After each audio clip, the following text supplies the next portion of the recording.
घर की औरत। कहते हैं ना, घर दीवारों से नहीं, उसके अंदर रहने वाले लोगों से बनता है। लेकिन क्या हो जब घर के लोग ऐसे हो? सारा दिन खाती रहती हो, सोती रहती हो, कोई काम नहीं है तुम्हारे पास। ऊपर से बहू के आ जाने के बाद तो तुम और निकम्मी हो गई हो। दिखावे के लिए हाथ में माला पकड़ ली है, बाकी कोई काम नहीं करती। अरे कैसी बात कर रहे हैं? अब तो बहू आ गई है, अब तो मेरी बेइज्जती करना बंद कर दीजिए। जैसे तैसे मेरी तो जिंदगी कट गई, गालियां खा खा कर। अरे उस बेचारी को तो छोड़ दीजिए। तभी बेटे के जोर जोर से चिल्लाने की आवाज आती है। कहा था ना तुमसे रिजाइन कर दो, क्यों नहीं किया? और ये पर्स लटका कर कहाँ निकली? चलो कमरे में काम करो घर का। बहू बेटे की लड़ाई सुनकर सास ससुर बाहर आ जाते हैं। सामने खड़ी होती है नई नवेली बहू रीमा। देख लीजिए माँ जी, शादी से पहले तो मेरे माँ पापा के सामने कहा था कि शादी के बाद नौकरी करने देंगे, लेकिन अब क्या कह रहे हैं? तो तुम माँ जी को क्यों बोल रही है बहू?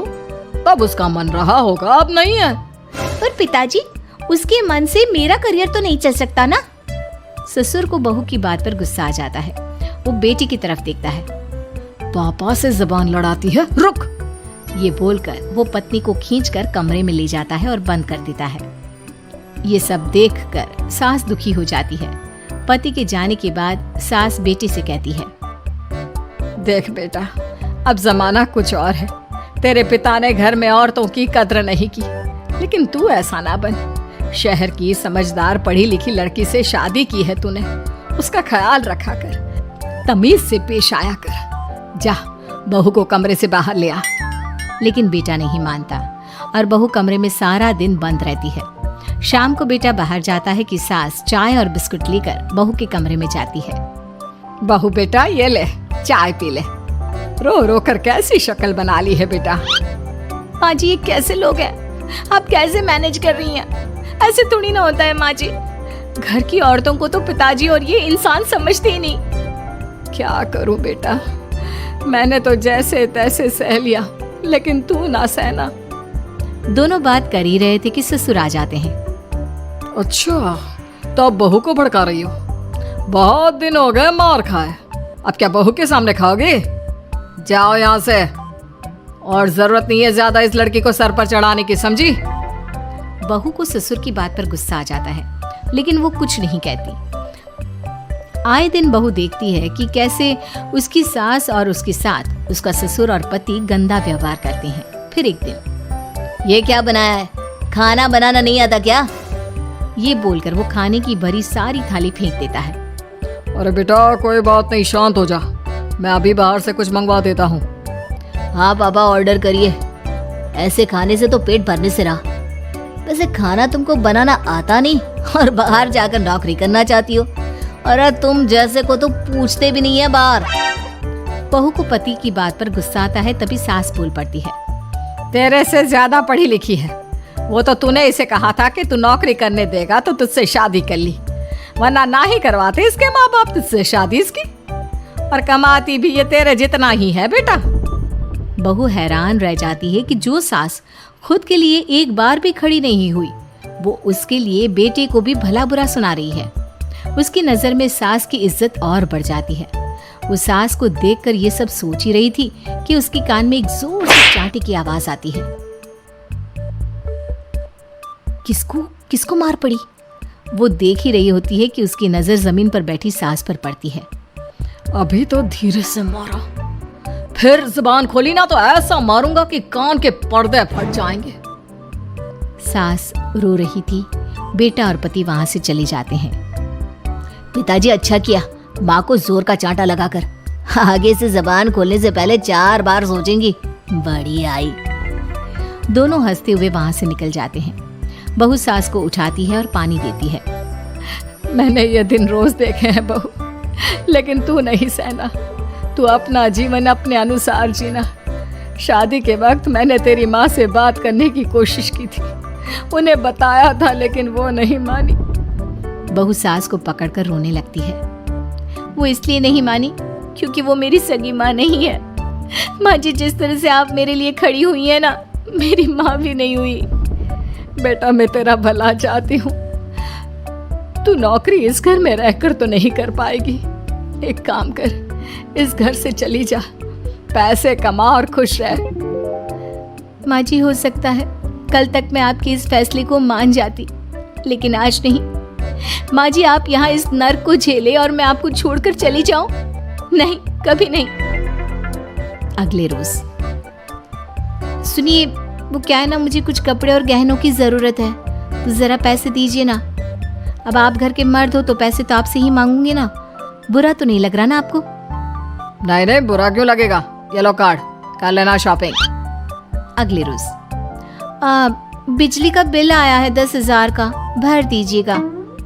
इतना बिल कैसे आ गया? बेटा वो क्या है ना, सारा दिन बहू घर में रहती है तो कमरे में एसी और टीवी चलता रहता है। अब कम से कम बाहर जाए तो 4 पैसे कमा कर लाए। लेकिन हम लोगों को थोड़ी ना औरत की कमाई खानी है, वो तो मर्द ही करता है ना। पति पर्स देखता है और फिर हाँ माँ, ठीक बोल रही हो। खैर चलता हूँ, ऑफिस का वक्त हो गया है। पति ऑफिस से पिता को फोन करता है। पापा, घर के खर्चे तो बढ़ते ही जा रहे हैं, ऊपर से महंगाई आप देख रहे हैं। मैं सोच रहा हूँ क्यों ना मीना को नौकरी के लिए हाँ कर दूँ, 4 पैसे ही लाएगी ना घर में। वो तो तू ठीक बोल रहा है, लेकिन ये औरत की जात, कल को 4 पैसे कमाने लगे तो यह नहीं कि सर पर चढ़कर नाचे। हाँ पिताजी, बात तो सही है। वो तो आप हैं जो माँ को मुट्ठी में रखा है, वरना मेरी वाली तो। खैर, सोचते इस बारे में। शाम को पूरा परिवार साथ बैठा होता है। वो कल पनीर की सब्जी बनानी है तो थोड़े पैसे देकर जाना। और हाँ, कीर्तन भी रखा है संडे को, उसके लिए सामान की लिस्ट बना दी है, ले आना। पापा को दे दो, वो ले आएंगे। अरे पापा कहाँ से ले आएंगे, मेरे पास नहीं है पैसे वैसे। लो, पैसे ही नहीं है? मेरे पापा की जेब तो हमेशा नोटों से भरी रहती है। बेटा, लक्ष्मी को जो पूजता है ना, उसके पास लक्ष्मी रहती है। जो घर की औरतों को मारे पीटे, वो भला कैसे लक्ष्मी का लाभ ले सकता है? वाह वाह, क्या बात है, तो जबान खुल रही है तुम्हारी। लगता है भूल गई पुरानी मार और डांट, क्या? हाँ माँ जी, शांत हो जाइए। मैं नहीं देख सकती आपको मार खाता, और फिर हो सकता है कि मैं आपको बचाने आऊं तो ये भी मुझे मारे। ठीक है बहू, मैं कुछ नहीं कहती, तू ये लिस्ट बस दे दे, मैं चलिए आराम करने। फिर अगले रोज, सुनिए जी, वो मायके जाना है। वो क्या है ना, शादी के बाद से गई नहीं, तो ट्रेन की टिकट बुक करवा देना। तो मैं भी तो साथ जाऊंगा ना तुम्हारे। तो ठीक है, फिर फ्लाइट की ही टिकट करवा दीजिए। वो क्या है ना, अच्छा थोड़ी ना लगता है आप पहली बार मेरे साथ जा रहे हो और हम ट्रेन से चले, ठीक है ना? पति ऑफिस जाता है, जहाँ उसका दोस्त कहता है, अरे क्या हो गया यार, परेशान सा दिख रहा है। तेरी तो नई नई शादी हुई है, भाभी परेशान कर रही है क्या? अरे नहीं यार, तू तो जानता है थोड़ी सी कमाई में घर चलाना मुश्किल हो रहा है। तू कैसे मैनेज करता है यार? कैसे क्या यार, तू जानता है ना मेरी बीवी रिया को, वो टीचर है, फिर घर में ट्यूशन करती है, साथ में बच्चे भी पढ़ लेते हैं। यार, घर नाम की गाड़ी दोनों पहियों के साथ चलने से ही चलती है। वो भी कमाती है और मैं भी, और चल रहा है घर बस। पति को दोस्त की बात समझ में आती है, लेकिन पिता का ज्ञान कैसे भूल सकता था? भाई, कल को सर पर चढ़कर नाचने लगी तो। शाम को घर आता है, जहाँ उसकी बुआ और उसका बेटा बैठे होते हैं। अरे आ गया लल्ला, कैसा थका थका सा लग रहा है, सब ठीक है ना? नमस्ते बुआ, कैसे आना हुआ? कैसा है रमेश? भाई को तो भाई की याद ही नहीं आती। अरे नहीं नहीं भैया, याद नहीं आती तो यहाँ कैसे आता? ये लीजिए मेरी शादी का कार्ड, जरूर आना। पति कार्ड खोलता है। डॉक्टर रश्मि, अरे वाह, तेरी होने वाली बीवी डॉक्टर है। और क्या भैया, आपकी बीवी इंजीनियर तो मेरी डॉक्टर। तभी वहाँ सास आ जाती है। अरे जब घर में ही बिठाना है बेचारी को, तो काहे का इंजीनियर है, तो काम वाली ही, घर का काम करती है और आराम। इतनी पढ़ी लिखी लड़की को घर पर क्यों बिठा रखा है? अरे बहू कहीं झोला छाप डिग्री तो नहीं लेकर आई है? पत्नी की बुराई सुनकर पति को गुस्सा आता है। नहीं बुआ, यूनिवर्सिटी टॉपर है मेरी मीना, और हाँ, बड़ी कंपनी में काम भी करती है। बस शादी के बाद कुछ महीनों की छुट्टी ली थी, अगले हफ्ते से ऑफिस शुरू हो जाएगा। क्यों मीना? तभी ससुर आ जाते हैं। हाँ, लेकिन फिर घर का काम कैसे होगा? और पैसे कमाने लगेगी तो सर पर। पिता की बात पूरी नहीं हुई कि बेटा, सर पर चढ़ने का हक है उसका पापा। पत्नी है वो मेरी, यानी मेरे घर की रानी। और रानियां तो सर का ताज होती है। क्यों मीना? मीना पति की बात सुनकर शर्मा जाती है। वाह बेटा, तू सही समय में समझ गया कि औरतों की इज्जत करने वाले घर में शांति और लक्ष्मी का वास होता है।